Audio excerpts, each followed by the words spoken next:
and welcome back to Oche Oche Oche. Now, it's just the three of us again today, and the ferret, of course, but we're really, really chuffed with the reaction that we've had to the first vlog, and also the amount of interest we've had from you guys to come and participate and join us. So hopefully over the next few weeks we can get you to come and talk to us, share your stories, your experiences, your memories of darts, and it will be a really nice community atmosphere. So hopefully over the next few weeks there'll be the opportunity for us to all meet up on Zoom and do that. But for today, you are stuck with the three of us. We're going to get straight into it and talk about Q School, because we had a lot. I think you can say we've got a lot to talk about from that. I think we'll start with Louis Williams, one of the standouts that we've had from Q School. Guys, what did you make of his performances and the way he qualified? I'll go first then, Sian. I in the first episode, I kind of called it, and the boys to watch out for. Louis had been on the radar since lockdown. I've been watching a lot of his games in lockdown, and I don't think it was a fluke at all in Q School. It was really good standard sort of Louis performances over 4 days. What I was really impressed with was the way he kind of recovered after day one, because you think a 19-year-old, quite raw, lost in the first round to a fellow Welshman in Sean Fisher. I'm just thinking, what was going through his head in that hotel room after that first evening, thinking, I've been built up as this next big sort of darting star in Wales. And to be fair to the guy, he came out day 2, day 3, semi-finals on both days, and kind of, going into day 4, he was safe of his card. So, they were performances which were below par for Louis, really, from what we've seen in lockdown, but they were still, strong enough to get the points he needed to ensure the tour card. And he goes into the first Super Series event tomorrow now full of hope, and I think a lot of pros will be scared of playing Louis rather than him being scared of being matched up against anybody. I think it was just brilliant as well to think as well. You touched on it, the fact he's 19. I mean, there was so many people there in Q School that had so much experience, like really, really good players, and people who have been around a long time and used to that situation. And although you said, you've been playing well at home and, doing virtual things, and it's very different to being in that room, in that situation, and the pressure of what it would mean as well, how important it was. So the fact that he continued to come back and then do performance after performance, and to be good enough really to not matter about the last day and have that secured, that was huge. And I think that will stand him in really good stead for something like the Super Series and the tour, hopefully. Give him a good taste, and he's survived that. It's a good test to think, like, actually, I can do it. I do have the talent. I can come through that. So, the next sort of competition, hopefully he'll be like, well, it's similar to Q School. I did really well. Let's go. I'll take that confidence going forward, hopefully. And I think it just shows, the development tour, the challenge tour, they're similar sort of setup. So for Louis going to Q School, although it's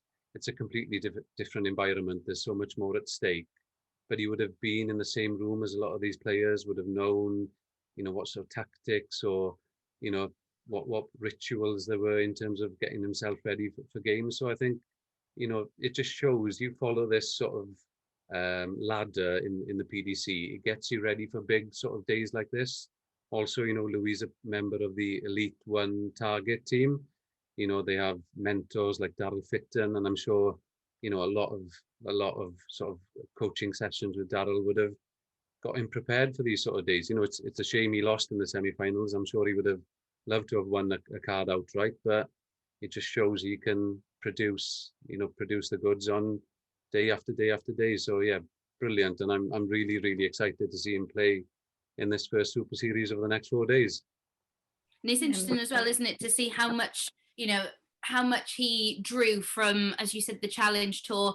I think there was one game against Richie Burnett where he averaged like 117 and things like that, how much he draws from that and how much that sort of thing would have helped him in that environment. Obviously he lost to Jim Williams in a final, but I think you can gain so much from that. And that is one of the things for me that stands out with Louis. He seems the type of character who might lose to Jim, but he'll then take the positives from that. He's intelligent enough to see the good things that he can take from that. He's mature beyond his years. I think it's fair to say. And I think one thing again that strikes me about him is he's confident without being cocky, which is a very, very, very fine line to tread. But he's got that confidence. He's got a nice character, but he doesn't cross the line and it's not cocky. He's able to rein it in. And, you know, we saw it at the UK Open last year, had such a good run to the last 64. And then I remember seeing him doing the interviews. He was so calm, composed. And I think he's got all the attributes that will stand him, like you guys have said, stand him in good stead. And I think another thing to pick up on is what you've said, Sian, about, you know, obviously the standard at Q School was there. There were so many players, and that kind of takes us on to Jim Williams, really, because, you know, all right, he had a great win against North and Whitehead, but, you know, losing to Carl Wilkinson, and then, you know, obviously Scotty Mitchell, it just shows, doesn't it? Those players have been around for so long, and it's just so difficult to get your tour card. It is. You know, with Jim, I think the damage was done on the first day when he lost in that first round. He was always chasing, and I think, you know, when you're in that position, you know you need to pick up points, it's that added pressure where you don't really need it on on occasions like that. So every day we saw him, he went that step extra. He went last 64, last 32, last 16. But, you know, unfortunately, the damage was done early on. Then if you compare him to John Worsley, you know, John won his card for the third time, which, you know, is something that you really have to, you know, hold in a real high regard, because, you know, go into that sort of environment, winning your card not only once, but doing it 3 times, you know, and in that comparison to Jim, John did his damage on the first day, got to the semi-final, had the points in the bag, and obviously he could kind of manage his performances as the week went on. So he knew what I kind of need to do today. So it's managing that expectation. Whereas in Jim's position, he was chasing, unfortunately, which is really a shame. You've answered, actually, Dylan, one of the questions that we had from Andrew Devonshire. Thank you. He said his question was, were we surprised to see Jim, you know, not get his tour card, and why did he come up short, and what does he do next, really? So I think you've answered that quite a bit already, Dylan. Like, so just going on to that, what do you think then he should do next? It's a difficult one. You know, I saw interviews with Jim pre Q School, and he was basically saying there was no sort of reward for practice. And I think, you know, as a budding professional, surely every practice session means something. So to hear Jim say that makes you think, you know, is he 100%? Obviously, you know, he wants to be on the Pro Tour, but if you're saying things like, you know, is practice paying off? Obviously, every session should mean something in my eyes. I know he's just started his own sort of joinery business, and that's taken up a lot of time, taken his time off the practice board. And I think, you know, in the cutthroat environment of Q School and the way the tour works these days, you know, it's one goal and one goal only, and it's something that, you know, as a pro or a budding pro, you that's the only thing you should be putting all your eggs in that sort of basket. It's interesting. It depends what type of practice, though, because I remember, you know, Gerwyn Price has said a lot that for him, the best practice is match practice. You know, that's what he wants to do, and that's the only thing that he thinks helps his game. He's like, that's what you need. And obviously, I know he's world champion, but, you know, maybe that's what, you know, maybe for Jim that's hard to get that match practice, or, you know, he doesn't find, because of lockdown, you know, the time we've had, that you're missing that match practice. So, you know, maybe for him that's what works best for him, possibly. Yeah. I think that's the difference, though, isn't it? Sorry, Abi. No, I was just going to say, it's difficult when you're at the age where you've got to think about bills and things like that, and the pressures on you are very different. And, you know, each defeat, I guess, you're thinking about in a different way at this stage, and where he is, it's very difficult. I can't guess what situation he is in, but I know if I put myself in that situation and then lost in a particular round, I'd be thinking, right, well, how am I going to pay this? How am I going to pay that? And, you know, you forget sometimes that, I'm not saying Jim Williams, but, you know, darts players do have those concerns and those thoughts. So I think, you know, it's very difficult. We see it, and we all know I very much dislike talking about Johnny Clayton having a job. I think he summed it up perfectly about how we shouldn't be. But in this instance, I'm not asking him if he's going to quit his job, so I think it's okay to bring it up. Yeah. But, you know, it's very different to, you can kind of glamorize it, I guess, to say, look, he has a job and he still does this. It's very easy to have that balance when your career is going well and when you're doing very well on the tour as well. Yeah.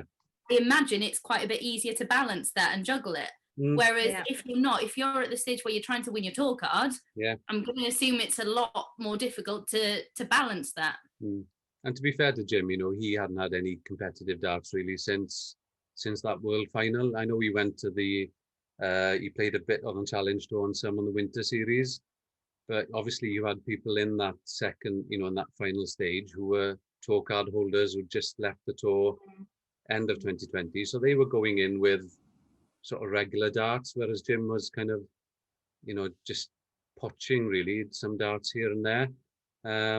So it's really unfortunate, you know, that's the third time now he's been there and hasn't gained his card. So yeah, it'll be interesting to see. Maybe he'll go down the MAD sort of route, because he, you know, he is the Welsh champion in MAD.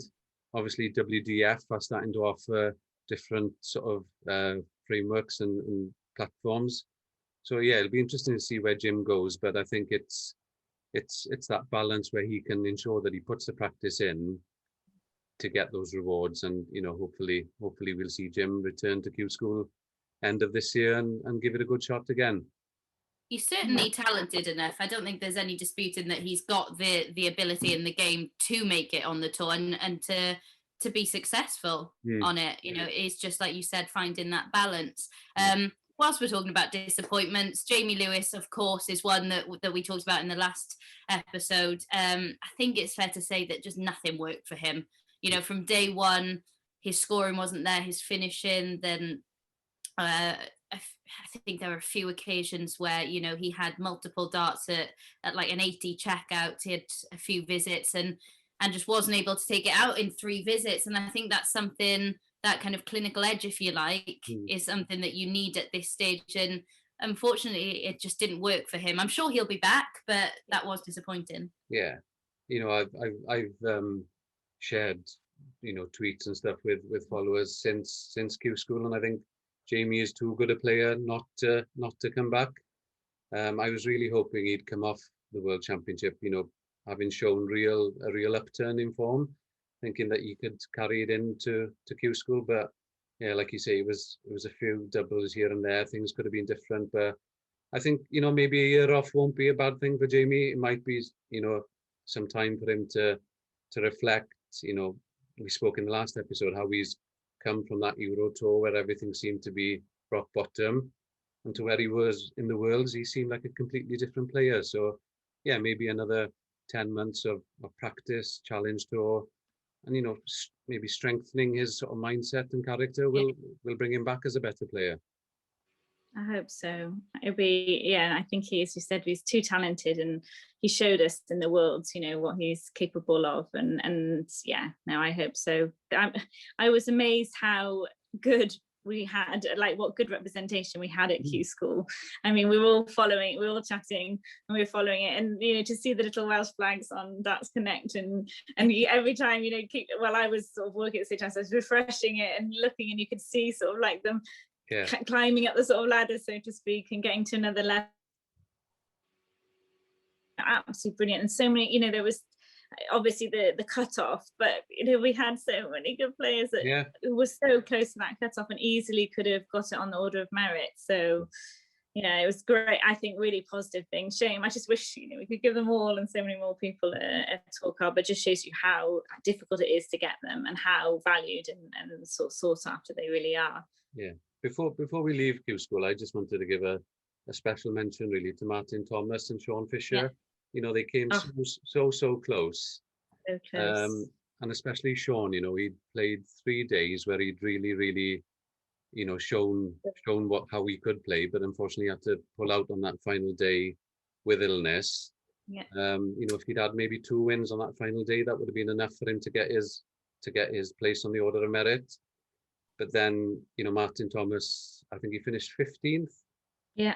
Which means now with all the withdrawals from the Super Series this weekend, he's been drafted in as a substitute. So it just shows, Brilliant. you know, you put in those performances in Q School, it does open doors for you. And I just saw a Facebook post from Martin saying, you know, the call he had this morning from the PDC was the best call he's received in a long time. So yeah, So nice. so we're up to six representatives now in the Super Series this weekend. I'm so excited. Absolutely. Sian, do you want to give us some questions? Yes, I got another question. Well, this actually links in very well. Weekly Doubts cast, thank you. That you asked, who do we think is going to be the next Welshman to win his first PDC Seniors title? So, do we think we're going to get someone to win it at Super Series? I think we'll see Louis go on a deep run. I don't think he's necessarily going to win this week, but I think from what we've seen, obviously it's very difficult to gauge much from watching it on Dart Connect, because you do just see the darts going in. You don't see the demeanor of the player. You know, you don't see how he reacts to a missed double, which often tells you quite a lot about a player. But I think he'll go on a deep run, and as we've already touched upon, you know, I think he's just so exciting. And the run at the UK last year, I just there's nothing I dislike about him. No. You know, I just think he has it all at such a young age, and I believe he will. And at the moment, I think he's probably the closest. You know, nothing against John Worsley or Nick Kenny, but I think if you're looking for X factor and something you need on these days where you need to win 7 games on the trot, Louis probably is more capable in a way, just due to his scoring, his, you know, sort of checkout power. And I think the fact, you know, he practices with Nathan Aspinall day in, day out. That's what I was going to say. Yeah. You know, it's, you know, I'd love to be a fly on the wall watching those practice sessions, because it must be absolute carnage in terms of scoring and checkouts. And I have no doubt, you know, training with somebody like Nathan has probably speeded up Louis' career, you know, to give him that confidence that he can go and beat these players. So yeah, I agree with Abi. I think the next first time Welsh title holder will probably be Louis. I think the man. Sorry, carry on, Sian. No, I was just thinking, when you were talking about having a mentor, you know, before you said it about he's had mentors, and I just thought all I was thinking about was, he practices with Nathan Aspinall. I mean, you couldn't really get a better person to tell you what it's like, you know, literally, realistically, this is what you're going to be expected to do. You know, someone that is so talented as well to learn from and have that sort of day by day practice with. I think that's invaluable. And recently, obviously, I know John Worsley's been in Q School recently as well, but, you know, thinking that it was only last week, Louis is going to be taking that with him, that he's had that sort of that intense sort of, you know, full days of darts in a row, and you know, sort of is almost like carrying on with that a bit, whereas the rest of them, especially the ones who weren't in the Masters, you know, when was the last time they played that competitive intense darts? It's been quite a long time, actually. So, you know, I think he'll have that sort of an added advantage as well he'll have going into the Super Series too. I think also, like, it's important. I'm such a big fan of Nathan Aspinall, and one of the biggest things about him is his attitude. He's still so grounded despite what he's achieved in this sport. He is one that isn't too media trained, I think it's fair to say. I think he's still very honest, relatable, and that passion that comes across is engaging. And he obviously has the game to match it. You know, his scoring, his finishing, he has the game, and he is the complete package. So if you're Louis Williams, 19, you're impressionable, what better player would you want to follow in the footsteps of? You know, I think Nathan's one that's going to achieve a lot this year. I think he's going to win a lot, but, you know, as Louis Williams following in his footsteps, I can't imagine Nathan Aspinall slows down either in practicing. I can imagine the intensity is there, let alone the scoring power aside. I bet the intensity, you know, I bet if he loses a leg, he's got his chewing a wasp face, you know. And I bet you that is something that, you know, it teaches you, like we were discussing, Q School teaches you that it's very difficult to be away from home for such long periods, and I think we saw that with Q School. But practicing with Nathan, you'll get that from him, because Nathan's got a young family himself. So if you're seeing that, and you can understand that side from him as well. And I think that's all very important as an all-round dart player. Yeah, and I think Nathan was one of the first people to congratulate Louis on social media. I think he said something like, "Well done, but now the hard work starts, pal," something like that. So it's it's really good to see that they've got that sort of relationship. But also when it comes down to on the hockey, it's all business, and I think that's what I get from Nathan as well. He comes across as this character where he's probably Jack the lad in the practice room, but when he gets up on that stage, he's one of the most fierce competitors. He'll do anything to win, and if any of that rubs off on Louis, well, Louis is in for a cracking career. So yeah, I'm only the beginning. Yeah, it is. I'm so excited. I've been lucky enough. Louis's father got in touch with me maybe 12, 18 months ago, and I hadn't heard of Louis at that point. And just messaging back and forth and following his career, and so far everything he's done is pointing towards this he will be a sort of a real pro on the PDC, and I expect him to win titles. Obviously it's early, but I think if we can see him maybe qualify for the Worlds maybe end of this year with a few deep runs, as we saw with Nick Kenny in 2020, brilliant. His progression will be on the right track. And while we're on, sorry, go on. Oh, no, I was just going to talk about Q School. Another question about Q School, but go on, Abby. What were you going to say? I was just going to say, while we're on Louis, obviously stealing a nickname. I think we're going to get a reputation for that, because obviously Gerwyn Price and the Iceman taking Alan Moran a little's nickname. Maybe that's a little side that we're going to get as well. But yeah, what do you think of that? I was surprised when I saw it, because I'm like, hold on a minute. When I think I saw Dylan, you'd posted that, the exclusive I've got, and I was like, hold on a minute, and I was like, am I thinking this wrong? And then I'd seen some of the comments, but I actually thought it was lovely that he'd phoned Richie and spoken to him, and he was happy sort of to pass it on, because remember, Richie went to Q School as well, so that is still quite I think that's a great thing for him to do, to recognise in Louis, and I think it's a compliment to him as well, to Richie, that he wants to be named after him, really. I really like it. I like the name, obviously biased.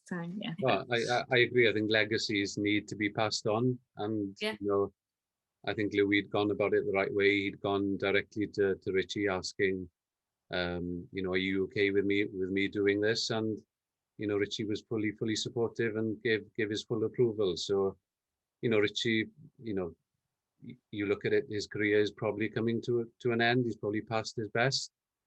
In response to that tweet I sent out about Louis' new nickname and walk on, a lot of people are saying, well, Richie can go and win the UK Open and then he'll become the King of Wales. Well, there you go. That works out well. Yeah, but I think the Prince of Wales, it shows he's on the start of his journey, and I'm sure he'll represent his country as a great ambassador. And as I've said more than once already, I'm really looking forward to see where Louis takes us.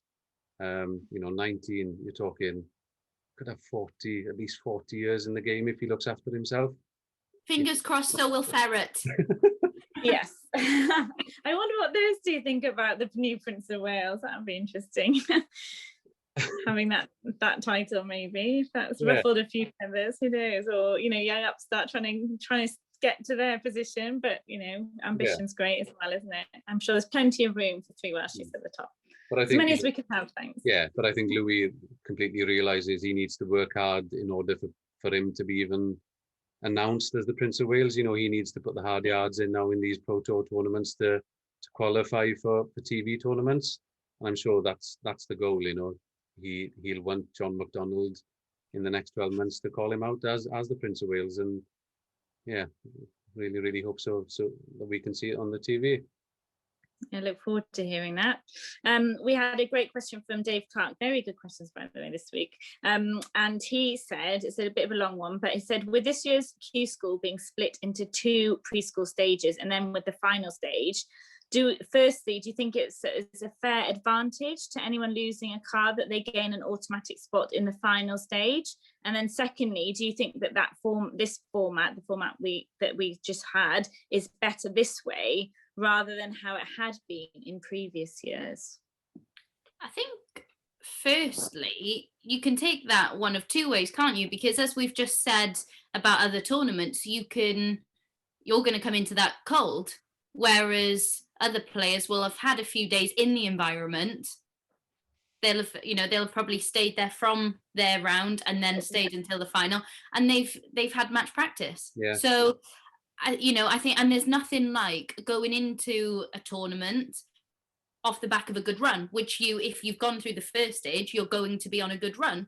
So you can have that confidence and take that in. So I think you can look at it one of two ways. I think probably if you lost in the final stages, you're going to see it one way. And if I quite enjoyed it this way. I don't know about anyone else, but I quite enjoyed the split and seeing how people adapted to those different challenges, because, you can say, does it give an advantage? But if you look on tour, there are some tournaments where, unless you're inside the top 16, you play on the Friday night. So, it's preparing you for the tour and what the tour is like. So I personally quite liked it, but I like anything that's on Dark Connect. So maybe I'm just biased. Yeah, no, I agree. I think the first stage kind of sieved out the poor averages that we're used to seeing in Q School, where, you've heard stories where somebody would pay 450 quid maybe to play against a past pro or something like that. So I think that worked well. But I think in terms of that, the tour card holders who lost their card last year being put through, to be fair to those guys, that they didn't get the 30 Players Championships.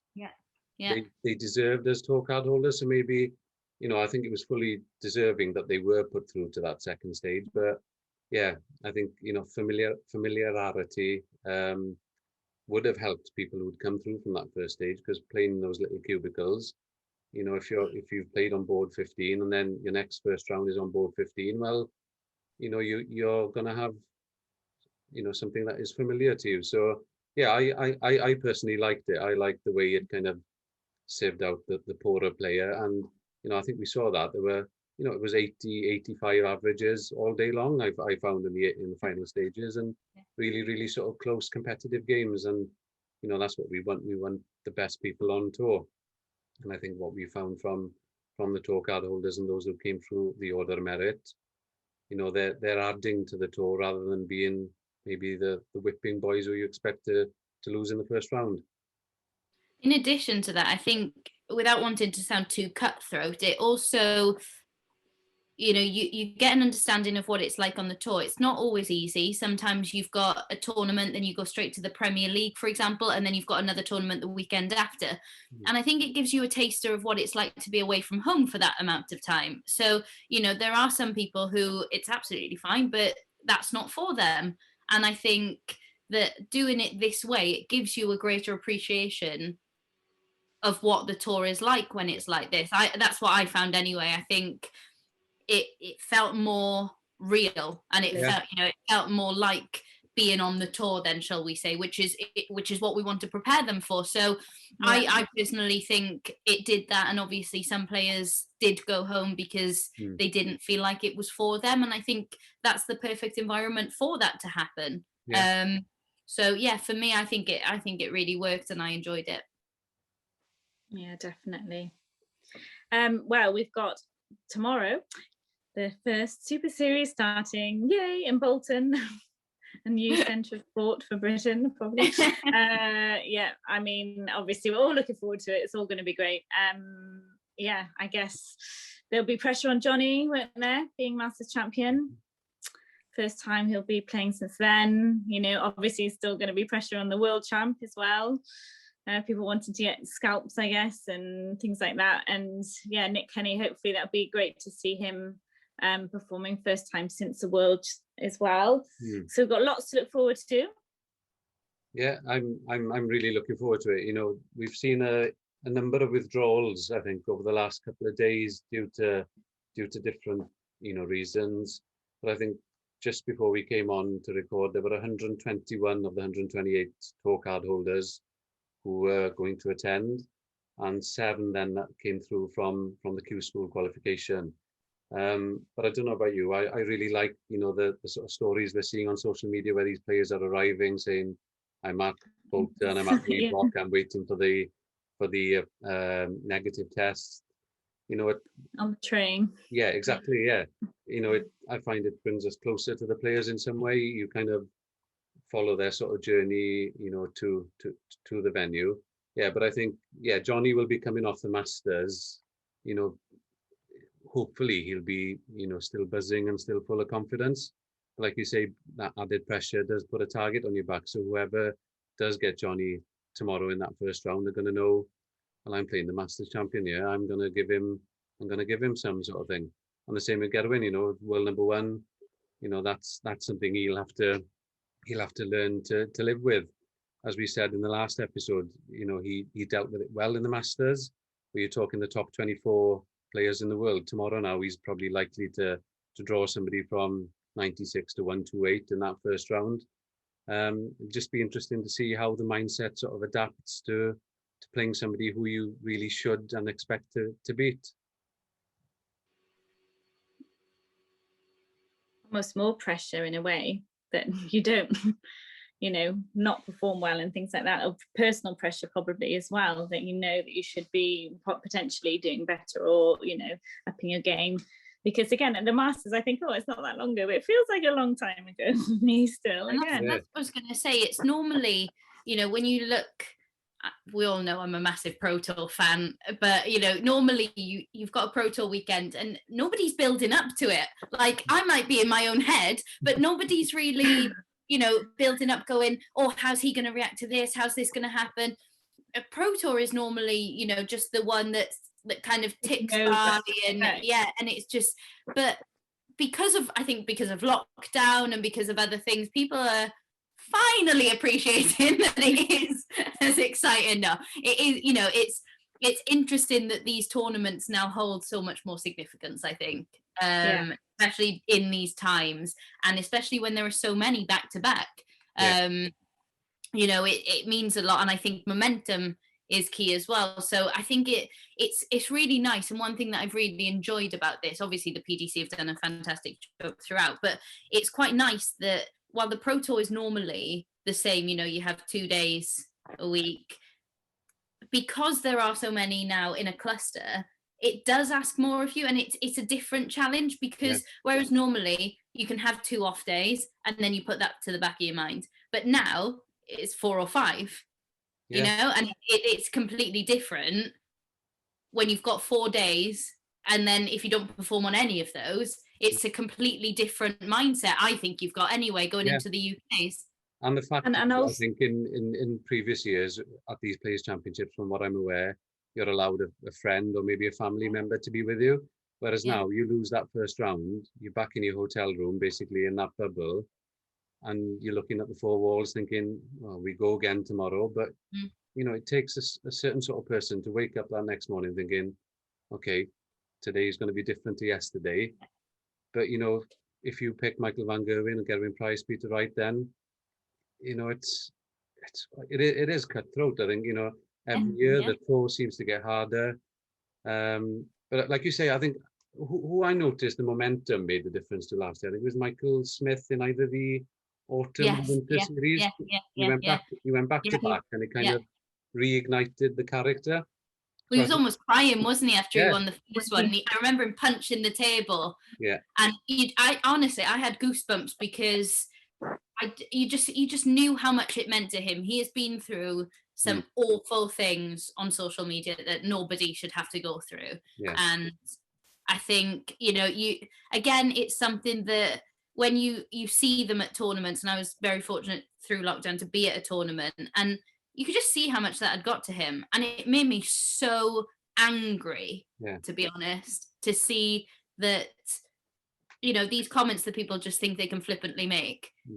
And that has an impact on someone's come back from that and win those tournaments, you could just see how much it meant to him. Yeah. And it was just, like you said, that momentum, it was massive for him. And especially, moving on now from the Super Series, you'll have the UK Open then in a week, fortnight after the Super Series. So anybody who does come off the back of this Super Series, feeling okay about themselves, you head into one of the biggest majors of the year, absolutely bouncing, really, doesn't it? Yeah. It'll be interesting to see if that does happen in the Super Series, that we see similar winners or the same people winning quite a few times because of that sort of confidence, taking that onward. Because I just think it's exactly what you said, Dylan, like the thought of going back to a hotel to sit by yourself, those sort of conditions, they're not normal for anyone. And especially in a sporting environment, it's such a huge hurdle to overcome, really. And when you said when you get get drawn against someone that might destroy you in the first round, how do you pick yourself up again? And so we know, even with Gerwin last year, he left, didn't he, every day he was like, I'm going home. He had the games and he went back.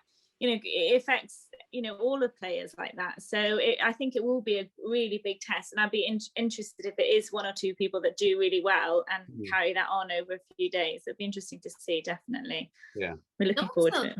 It's also a very long day. If you lose, you get yourself up for a game and you lose by 2:15. Yeah, that's a very long day to be doing absolutely nothing. So it really is testing the mindset of players at the moment and their mental strength, which I know it is for everyone, but when you're in that confined space, it's And it's the fact, like you said, Abi, maybe between those four walls, the first thing you do is pick your phone up or pick your laptop up, and you probably go on social media, and somebody's there saying, "Oh, Michael Smith has lost me this bet," or "What the hell was he doing going for that sort of shot?" And those sort of things kind of cave in on you, don't they? So.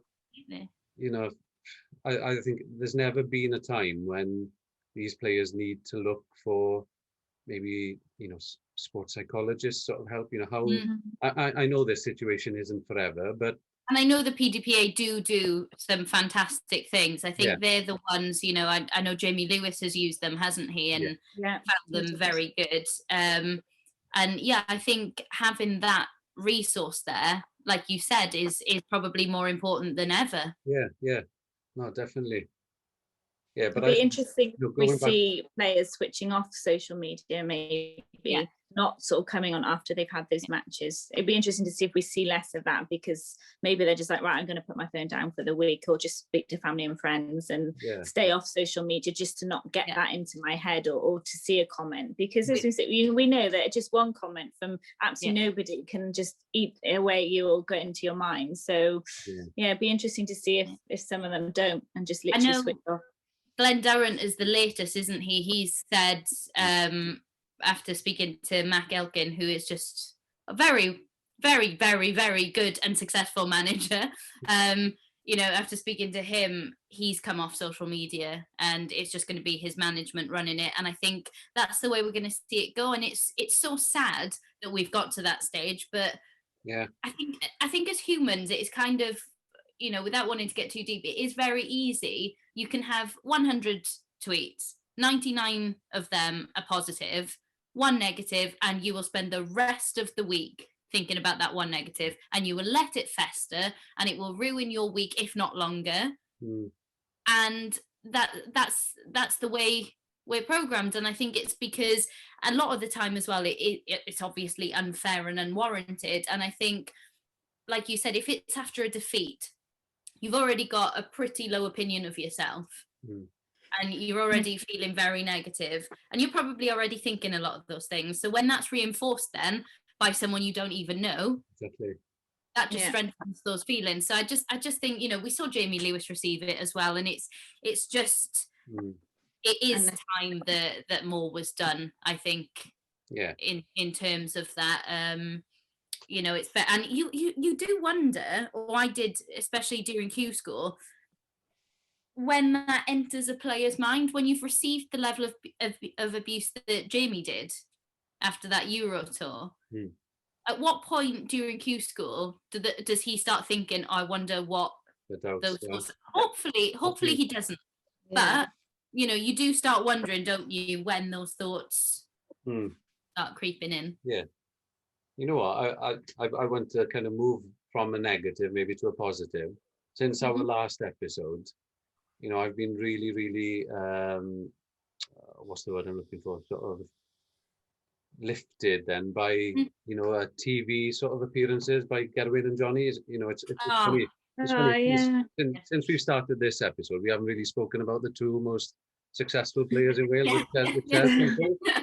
But since the Masters win, I've seen Johnny on numerous different programs. Obviously, what you find is related to all of them. They're all linked to rugby somewhere. So Johnny has his background.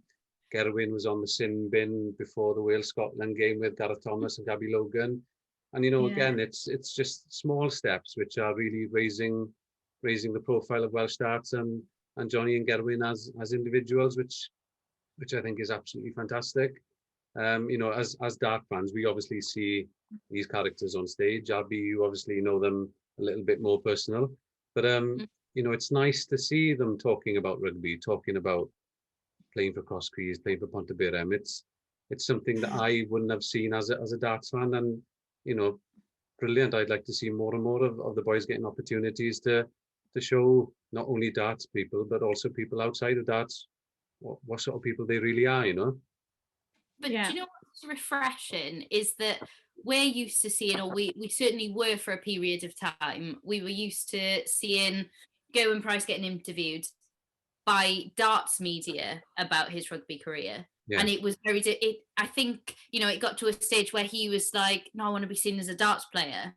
But now, because he's in a rugby environment, I think we see that different side to him. I don't think he really opened up about the rugby in the darting environment, if that makes sense. Yeah. So it's quite nice to see him in that different environment. And it's kind of like you've got the two, but he's so, he's so engaging. And I do think, as we've mentioned previously, his appearance on Soccer AM, and things like that are just going to open him up and open darts up to just a whole new audience. Yeah, no, I completely agree. Absolutely, I love that as well. It was just like, is there anything you can't do well? Like, this is just showing off now. Like, it is actually because even like, why not if you can do it? But it was ridiculous. Like, he even went on that sin bin program. I don't know whether you saw it. Yeah. And there was a competition for this little kid to win a signed shirt from Gerwyn. Yeah. And the challenge was 3 darts, hit the bullseye, and he goes up and he pins it first dart. And it's just like, is there anything this bloke can't do? Yeah. Genuinely, I think he looked surprised and pleased when he did do it. To be fair, I think he probably it looked like a fairground dartboard, which we all know don't really stick with darts. So. That was even more impressive. So but I just wanted to say that, as a positive, it's great to see these boys being recognised by mainstream media now. Definitely, and it shows that darts people are interested in darts, and it isn't what a lot of people say, not a proper sport and all that sort of stuff. It just shows that actually it is, and people are interested, and it has that sort of wider interest, and great for them for putting Welsh darts on the map, because it is thanks to them that we have. And I think that World Cup win was hugely important for that sort of really opened up to the wider sort of mainstream. It just shows you, when you see the amount of people that tweet about when Johnny won, you're like, oh, I didn't know you were a darts fan, that sort of stuff. Why not? Great. It's all positive. It's all praising a Welsh performance. So just enjoy it. I agree. It's nice. That's the thing. We'd never really, it's, you always get with, because we are such a passionate nation, you'd never really see darts included in that, though. When people get involved in a sport because the nation's involved, to see them then embracing darts for that, it just felt like something we've not really seen much of, to see everyone when Gezi won the Worlds and people going, don't normally watch darts, but, and it did kind of make me want to go, come and stay with us. Honestly, the sport is really this good all the time. Please come and just to see people I think acknowledging it. They're very much the boys next door, aren't they? Yeah, absolutely. You could go down to the pub or down to the corner shop and you could easily see the likes of Gerwin or Johnny and just say, oh, I bet the right sort of thing. Yeah, yeah, You know, yeah, so, yeah. but I think, you know, moving on from their success then, if we look at the Premier League, you know, we've had the dates released Yes. the last couple of days. I don't know, maybe it's the cynic in me, but Cardiff have been awarded the first night in 2022, which makes me think, are we probably going to miss out on a night in 2021? Or is it just me? I don't know. Because I know the first 9 nights now will be behind closed doors, won't they? But then from nights 10 to 16 are still to be confirmed. So I don't know. I'd like to think if Johnny and Gerwin were still sort of involved, there'd be a night in Cardiff, but I don't know. It's hard, isn't it? It's so hard now to know about anything. I'm just thinking on that, like, yay, 2022, like that's a realistic time that we can all go and watch it, and hopefully indoors with a large crowd, and it'll be great. We've already said we're all going to be there, hopefully. And Johnny will be back in it because he'll have won it in 2021. So it doesn't matter, guys. Exactly. Can't stay on 2022. As much as we'd love to see them, I think that's so exciting already, and it's going to be a massive night. Massive. It gives you that hope, doesn't it? The fact they've held back those last few weeks. You just think, you know, if there's one tournament that deserves a crowd, which needs that circus sort of atmosphere, it's the Premier League, isn't it? It's part and parcel of the package, and I'd really love to see crowds back for that second stage anyway. And I think as well, sorry, I know going back to 2022, but I think giving Cardiff the first night is also a nod to, you know, this is like, you know, the Welsh audiences, you want it, you know, you're going to see, we know it's going to be a packed crowd. They, you know, that where's going to be the best atmosphere in Cardiff, you know, we're going to go mad, regardless of what happens in the World Championships or whatever. Like, you know, I think that's also a great little nod to be like, we recognise that we've got the interest in the fans, and hopefully the players will be there as well. So the tournaments that carry that gravitas is the opening night and wherever the playoff is, and I think the playoff is in Newcastle. Yeah. So it's nice to see that it's being shifted around from the O2, because sometimes it can feel as if it's just kind of plonked and the atmosphere can kind of get lost.